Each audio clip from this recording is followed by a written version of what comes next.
बोलिए कृष्ण कन्हैया लाल की जय। सावरिया सेठ की जय। भक्तवत्सल भगवान की जय। जय जय श्री राधे। जय जय श्री राधे। जय जय श्री राधे। तो महाराज, आज राजा त्रिशंकु, हरिश्चंद्र और सागर का चरित्र आपको बताने जा रहे हैं। पुरुकुच मांधाता की पुत्री बिंदुमती का पुत्र था। पुरुकुत्स के ही वंश में आगे चलकर एक राजा हुए त्रिबंधन, और त्रिबंधन के पुत्र का नाम सत्यव्रत था। इस प्रकार महाराज सत्यव्रत ही त्रिशंकु कहलाए, जिनको कि विश्वामित्र ने अपने तपोबल से सशरीर स्वर्ग भेज दिया था। जबकि ऐसा कोई नियम नहीं है कि मृत्यु से पहले कोई स्वर्ग चला जाए, मगर महाराज विश्वामित्र ऋषि के अंदर वो तपोबल था कि उन्होंने त्रिशंकु को सशरीर स्वर्ग भेज दिया।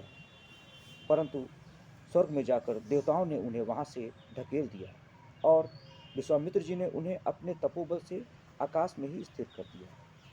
जब देवता यह नियम के विरुद्ध कार्य देख करके उनको वापस पृथ्वी पर भेजे, तो विश्वामित्र जी ने अपने तपोबल से उन्हें आकाश में स्थित कर दिया। इस प्रकार से त्रिशंकु आज भी लटके हुए हैं वहीं पे, और उन्हीं के लार से कर्मलासा नामक नदी बहती है, ऐसा कहा जाता है, ऐसी मान्यता है।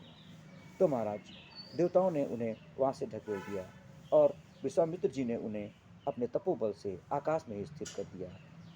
इस प्रकार वे आज भी आकाश में ही लटके हुए हैं। त्रिशंकु के पुत्र का नाम हरिश्चंद्र था।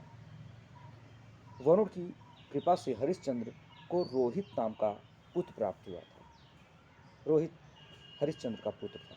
हरिश्चंद्र ने वरुण को, देवता को वचन दिया था कि अपने पुत्र को के द्वारा उनका यजन करेंगे, अर्थात उन्हें समर्पित करेंगे, पूजा करके उनके चरणों में समर्पित करेंगे। पुत्र मोह के कारण उन्होंने ऐसा नहीं किया, और वे इसे टालते रहे। जब रोहित को इस बात का पता चला, तो वे प्राणों की रक्षा करने के लिए धनुष लेकर वन में चले गए। इंद्र ने रोहित को पवित्र तीर्थों में विचरण करते रहने को कहा। इंद्र की बात मान रोहित 1 वर्ष तक वन में रहे। 7वें वर्ष में रोहित पुनः शेष को लेकर अपने नगर लौटे।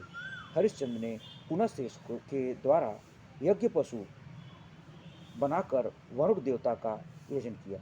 इंद्र ने प्रसन्न होकर के हरिश्चंद्र को सोने का रथ दिया था। विश्वामित्र ने हरिश्चंद्र को कभी न नाश होने वाले ज्ञान का उपदेश दिया। उसके पश्चात हरिश्चंद्र अंत में मोक्ष को प्राप्त हुए। रोहित के ही वंश में राजा बाहुक हुए, और उनकी मृत्यु के पश्चात उनकी पत्नी ने सती होने का निश्चय किया था। परंतु महर्षि आर्व को यह पता चल गया कि उनकी पत्नी गर्भवती हैं। उन्होंने उसे सती होने से रोक दिया। जब उनकी सौतों को पता चला, तो उन्होंने महारानी को भोजन में विष मिलाकर दिया। इस प्रकार महाराज जो पुत्र उन्हें प्राप्त हुआ, चूंकि वह गर यानी कि विष से युक्त था, उसलिए उसका नाम सगर पड़ा। तब उस विष के प्रभाव से उस बालक का नाम सगर पड़ा। सगर एक चक्रवर्ती सम्राट थे। सगर एक चक्रवर्ती सम्राट थे, और उन्हीं के पुत्रों ने पृथ्वी खोद करके समुद्र की रचना की थी। राजा सगर ने आर्व ऋषि की आज्ञा से अश्वमेध यज्ञ किया।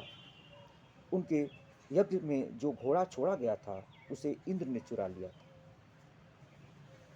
महारानी सुमति के पुत्रों ने घोड़ों को ढूंढते हुए पूरी पृथ्वी छान मारी।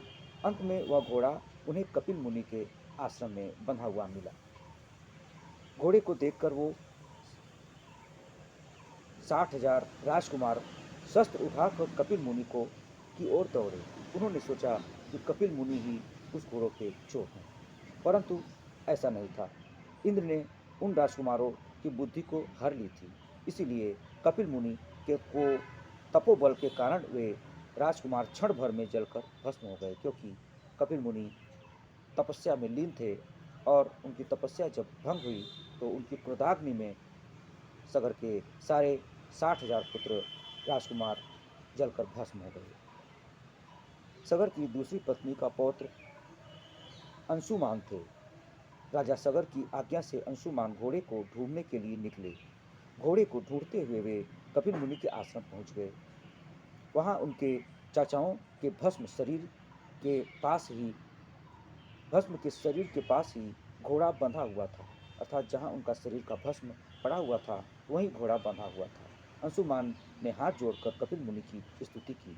तब कपिल मुनि ने कहा कि तुम यह घोड़ा ले जाओ, तुम्हारे जले हुए चाचाओं का उद्धार केवल गंगा जल से होगा। इस प्रकार राजा सगर ने उस यज्ञ पशु के द्वारा यज्ञ की शेष क्रिया भी पूर्ण कर ली। तो महाराज, इस प्रकार से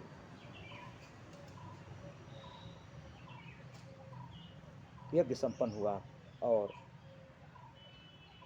उसके पश्चात भगीरथ का चरित्र, गंगा अवतरण की कथा होगी। राधे राधे।